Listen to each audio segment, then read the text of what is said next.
Hello guys, welcome back to my channel Lipsha's world. কেমন আছো তোমরা সবাই? আশা করছি সবাই ভালো আছো, আমিও কিন্তু খুব ভালো আছি। তো আজকের ব্লগটা সকাল থেকে স্টার্ট করিনি, কারণ হচ্ছে সকালে একঘেয়ে কাজ করেছি। উঠেছি, ঘুম থেকে উঠে ব্রাশ করেছি, একটু টুকটাক কাজ করে পুজো দিয়েছি, ব্যাস। আর সকালবেলা হয়ে গেছে রান্নাবান্না, আর স্নান তো হয়ে গেছেই। তো মা বললো খেয়ে নে। আর আজকে বিকেলে একটু যাওয়ার আছে হাবড়ায় আজকে অনেক কাজ আছে, অনেক কাজ। ও মা, চলে যাচ্ছ তো? ওই তাকাও, একটু হাতটা নাড়ো। আমার মা দূর থেকে একটু হাতটা নেড়ে দিল। যাই হোক, তো এখন আমি খেতে বসেছি, তো ভাবলাম ভিডিওটা এখন স্টার্ট করে নিই। এখন বাজে হচ্ছে তোমাদের 1:45। তো হ্যাঁ, সকাল সকাল একটু খেয়ে নেবো, তারপরে হচ্ছে যেহেতু বললাম বিকেলে একটু বেরোবো, আর বিকেলে বেরিয়ে কী কী করবো সবটাই তোমাদের সাথে শেয়ার করবো। তো আই হোপ আজকের ভিডিওটা দেখতে তোমাদের খুব খুব খুব ভালো লাগবে। তো সঙ্গে থাকো আর দেখতে থাকো। চলো আজকে তো এখানে আজকে মা করেছে লম্বা লম্বা করে পটল কেটে পেঁয়াজ দিয়ে ভাজা, আর এখানে হলো রুই মাছের কাঁচকলা আলু দিয়ে ঝোল। এই গরমের মধ্যে এই হলো দারুণ একটা লাঞ্চ। তো চলো এখন লাঞ্চটা করে নিই, আর তারপরে তো সারাদিন কী করে তোমাদের সাথে শেয়ার করবো। তো আগে লাঞ্চটা করে নেওয়া যাক। তো দুপুরবেলা মাকে বললাম একটু আইব্রোটা করে দিতে। আমার আইব্রোটার বড্ড বাজে অবস্থা ছিল, আর জানো তো তোমরা সবাই, জানো কিনা জানি না, আমি হয়তো প্রথম দিকে বলেছিলাম যে আমার মা পার্লারের কাজ করে, তো সেক্ষেত্রে মার কাছ থেকে আমি আগে আইব্রোটা করে নিচ্ছি। আর অনেক দিন পর যেহেতু তুলেছি, আমার খুব লাগছিলো, তো সাজতে গেলে একটু কষ্ট পেতে হয়, তো এর জন্য আর কি। তো এখানে আইব্রোটা করে নিচ্ছি, আর যেহেতু এসি চলছিল সেখানে একটু তাও স্বস্তি, ঠিক আছে চলো। তো তারপরেই দেখো আমার আইব্রোটা একদম হয়ে গেছে, আর দেখছো কত সুন্দর লাগছে মুখটা। এতদিন পুরো জঙ্গল হয়েছিল, আর একটু পাশের নয়েজ আসবে কারণ আমি এখন দিদার বাড়িতে আছি, এর জন্য। আর বিকেলবেলা বেরিয়েছি হাবড়াতে। তো বিকেল এখন 5:30, আর আমি মা আর মনা বেরিয়ে গেছি। তো আজকে হাবড়ায় অনেক কিছু কেনাকাটা করার আছে, অনেক কিছু। তো এখানে হেঁটে হেঁটে যাচ্ছিলাম, আর মা দোকানে বলছিল যে দুধ নেবো কিনা। তো মাকে বললাম যে না, আজকে আর দুধটা নিতে হবে না, দুধটা ফ্রিজে আছে, ওটাই আজকে খাবে। তো তারপর এখানে আমরা হাবড়ায় পৌঁছেও গেছি। তো আগে লাইনটা পার হয়ে নেব। লাইনটা পার হওয়ার পরেও একটা এত আকর্ষণীয় জিনিস দেখলাম, যেটা তোমাদের সাথে শেয়ার না করে পারলাম না। আর এটা দেখে জানি সবার অনেক ভালো লাগবে, স্পেশালি তো মেয়েদের। তো দেখো এখানে কত গোলাপ ছিল, এত সুন্দর লাগছিলো, মনে হচ্ছিলো সব সঙ্গে করে বাড়িতে নিয়ে যাই, বাট সেটা তো হবে না। তো তারপর এখানে চলে এসেছিলো একটা কুলফির দোকান। হ্যাঁ, মাম্মাম তো দেখেছে, দেখেই লাফালাফি শুরু, আমার কুলফি চাই চাই। তো এখানে ওকে আমি একটা কুলফি কিনে দিচ্ছিলাম। তো এখানে কুলফিগুলো খুব টেস্টি হয় খেতে, বাট তখন আমি খাইনি, আমার ঠিক ইচ্ছা করছিল না। আমি খুব এক্সাইটেড ছিলাম চুড়িদারের দোকানে কখন যাব চুড়িদার বানাতে দিতে, এই আর কি। তো এই তো আগে মাম্মাম ওটা নিয়ে নিক। তো ওকে বললাম একটা বাটি হলে খুব ভালো হয়, ওর খেতে সুবিধা হবে আর কি। তো এখানেও খেয়ে নেবে, তারপর আমি আর মাম্মাম একটু ওয়েট করছিলাম আর কি। রাস্তায় দাঁড়িয়ে মা গেছিলো একটু এটিএমে টাকা তুলতে, তো তার জন্য এখানে আমি আর মা, এই দেখো মা চলেও এসছে এটিএম থেকে। তো এখানে আর কি যাবো আমরা এবার শ্রীলক্ষ্মীতে।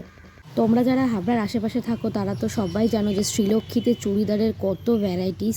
তো এখানে আমার দুটো পছন্দ হয়েছে, আমি এই দুটো চুড়িদার নিয়েছি, এটা আর পার্পেল পেন। চুড়িদার দুটো তো দেবে 28 তারিখ, সেদিনে আমি জানতে পারবো যে আসলে জিনিসটা কতটা সুন্দর লাগবে আমায় পরলে। তো এই আর কি, এখানে দুটো পছন্দ হয়ে গেছে। আর মা আজকে খুব দেরি করেছে চুড়িদারের দোকানে, ওনার পছন্দই হচ্ছে না, পছন্দই হচ্ছে না।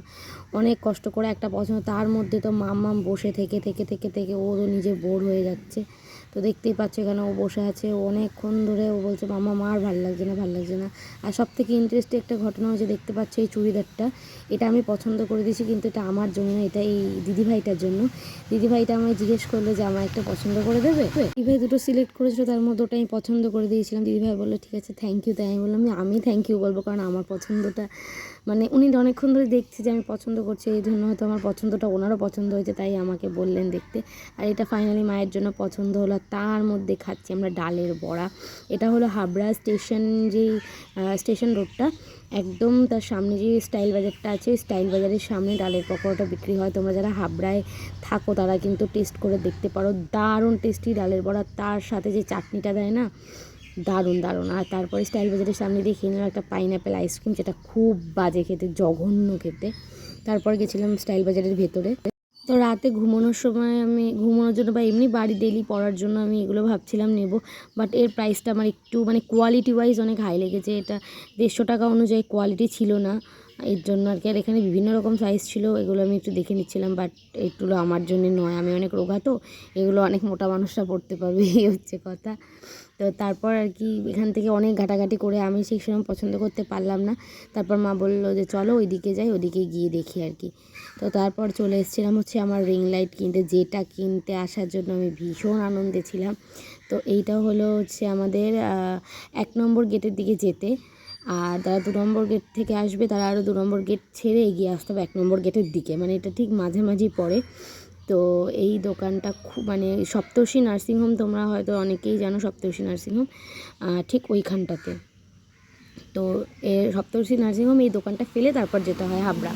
তো এখানে খুব রিজনেবল প্রাইসে সব জিনিসপত্র পাওয়া যায়। তো এখান থেকে আমি দেখছিলাম, স্ট্যান্ডার্ড সেট করছিল, যেহেতু নতুন বুঝতেই পারছো আমি সব কিছু দেখে নিচ্ছিলাম। বলছিলো যে ইউটিউব চালিয়ে দেখে নেবে, না বাবা তুমি আমার সামনেই দেখিয়ে দাও, আমি সামনে দেখেই বুঝে নেব, ইউটিউবে কীভাবে কী বলবে আমি অত বুঝবো না।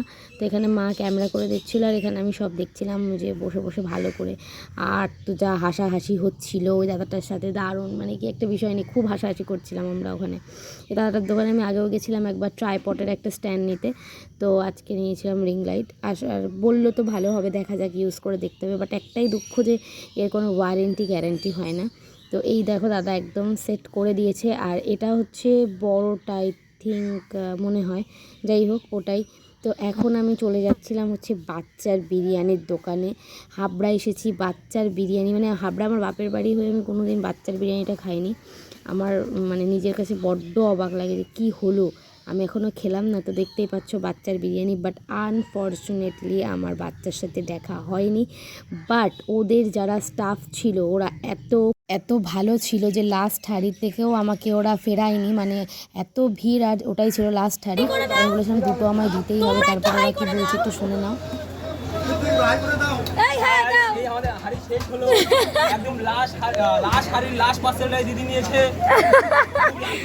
আমি খুব লাকি না, তাই না? ঠিক আছে। তো তারপর বাড়িতে এসে দেখো আমি এখানে বসেও পড়েছি প্যাকেটটা আনবক্সিং করতে। তো স্টিকার মারছি, খুব দুঃখিত, একটু সমস্যা হয়ে গেছে ওই জন্য স্টিকার মেরে দিয়েছি আর কি। তো এই হলো আমার হাতে পার্সেল, তো আমি পার্সেলটা আনবক্সিং করব। তো আমি তো পুরো অবাক, মানে এই এতটাও এক্সপেক্ট করিনি যে কন্টেনারে এরকম ভরে ভরে থাকবে। লাস্ট হাঁড়িতে ওরা একদম চেপে চেপে দিয়েছে। আর আমরা কিন্তু বোনাস পেয়েছি, বোনাসটাকে তোমাদের এক্ষুনি দেখাবো। তো দেখতে পাচ্ছ কি সুন্দর, মানে পুরো ব্রাউনিশ আর একটু স্পাইসি বলবো, এটা কোনো হালকা না, একটু স্পাইসি। মানে প্রতিদিন খেলেও শরীর খারাপ হবে, এটা হবেই। বাট মুখরোচক এবং টেস্টি বিরিয়ানি খেতে গেলে একবার মানে ট্রাই করাই যায়, সবটা একবার করে খাওয়া যেতেই পারে। তো এখানে দেখতেই পাচ্ছ আমার বোনাসটা ঠিক কী, 2টো আলু। হ্যাঁ, আমিও 2টো আলু পেয়েছি, মাও 2টো আলু পেয়েছে। তো এখানে মা ক্যামেরা ধরছে, একটু ভুলভাল মা ধরেছে। তো এই আর কি। তো এখানে আমি সব কিছু নিয়ে একবার একটু টেস্ট করব। তো মাকে বললাম একটু ভালো করে ধরো। আলুটা খুব সফট না, যথেষ্ট হার্ডি, মানে যথেষ্টই হার্ডি, সেদ্ধ হয়েছে, বাট পুরো মানে ফ্লেভারটা আলুর ভেতরে ঢোকেনি। অল ওভার যদি বলো 75 রুপিসের ভেতরে এরকম একটা বিরিয়ানি আনএক্সপেক্টেড, এত টেস্টি বিরিয়ানি হয় না এই বাজেটের মধ্যে। তো আমি বলবো বাচ্চা যদি আমার এই ভিডিওটা দেখে থাকে, হয়তো যদি দেখে থাকে, বা ওর কোনো ফ্যান ফলোয়ার যদি দেখে থাকো, প্লিজ ওকে একটু শেয়ার করো। রিয়েলি রিয়েলি ইয়ামি বিরিয়ানি, খুব সুন্দর বিরিয়ানি। বাট আলুটা একটু যদি আর একটু সফট হয় এবং যদি ফ্লেভারটা ভেতরে ঢোকে তাহলে আরও ভালো লাগবে, এইটাই বলবো। এছাড়া কোয়ান্টিটি বলো, কোয়ালিটি বলো, সব কিছুই ভালো। আর চিকেনটাও ভালো ছিল, অ্যাভারেজ সাইজ, খুব সুন্দর ছিল। তো আমি তো খুব মানে ইয়ে করে খেয়েছি। তারপর আমার মা কি বলে শোনো। মা কি খাচ্ছ? বিরিয়ানি, বাচ্চার বিরিয়ানি। সত্যি রিভিউ দেবা কিন্তু, অনেস্ট রিভিউ। ভালো হয়েছে খেতে? আমার মা কিন্তু স্পেশালি দোকানের বিরিয়ানি খায় নাকি, তাই তো মা? বলো মামা কেমন লাগলো তোমার? মা সত্যি সত্যি বলো, ভালো লেগেছে তো? টেস্টি কি বলো? হ্যাঁ টেস্ট আছে।